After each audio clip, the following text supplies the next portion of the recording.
لیونی فلسفي غني خان په 15 مارچ 1914 کې په اشنغر کلي کې د یو لوی سیاسي مبارز او خدای خدمتګار تحریک بانی خان عبدالغفار خان په کور کې وزیږید. غني خان ابتدایي تعلیم په خپل کلي کې حاصل کړ او د میټریک نه پس دلی ته لاړ. هلته غني خان په جامعه ملي نېشنل کالج کې داخله واغسته او خپل تعلیم یې جاری وساته. دلته غني خان تر یو کال پورې پاتې شو. د دې نه وروسته غني خان برطانیې ته لاړ.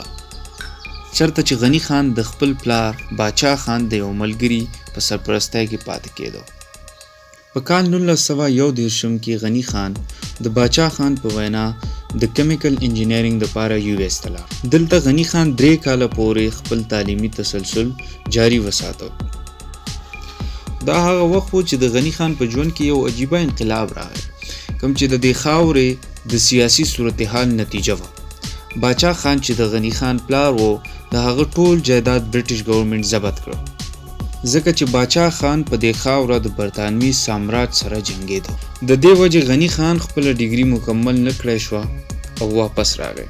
سموده یې په اتر پردیش کې په شوګر مل کې د سوپروایزر په حیثیت کار وکړو. د دې نه وروسته غني خان د مغربي بنګال شانتناکتن ښار ته لاړو او هلته د یو مشهور فنکار، ادیب او شاعر رابندرنات ټیګور جوړ کړي کالج کې د سکلپچر او پینټینګ تعلیم ترلاسه کړ.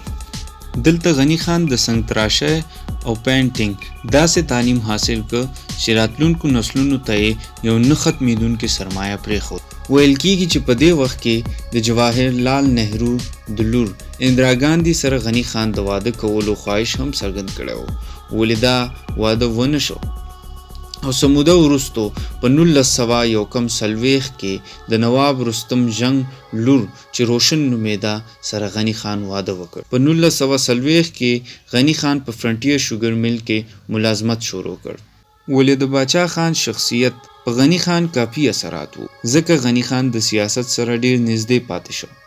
د 1943 په عامو انتخاباتو کې غني خان د هندوستان د مرکزی قانون ساز اسمبلی ممبر وټاکل شو، چرته چې د هغه یو ښه کارکردګي او د هغه 100 تقریرونه تر اوسه ژوندي دي. په 1939 کې غني خان د زلمی پښتون په نوم یو سیاسي تنظیم جوړ کړ. 1948 دا هغه وخت و چې هندوستان 2 حصو ته تقسیم شو، د کوم چې باچا خان شدید مخالفت کړی و.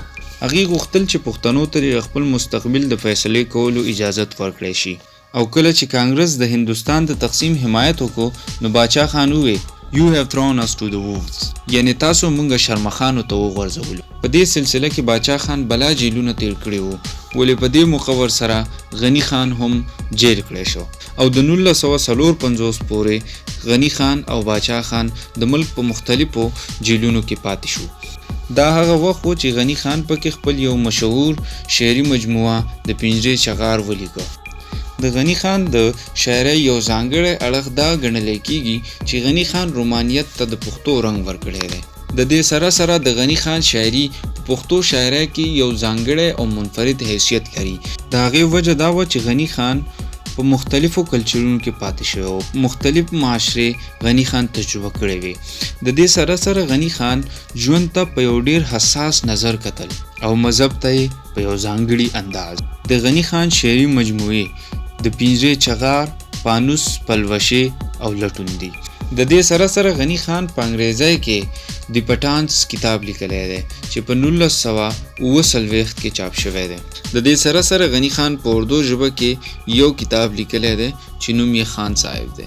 د غني خان د دې ادبي خدماتو د وجې په 1980 کې د پاکستان صدر جنرال ضیاء الحق صاحب هغې ته د ستاره امتیاز ایوارډ ورکړه او دا عظیم شخصیت په 1996 کال د مارچ په 15 نیټه د دې دنیا نه رخصت شو.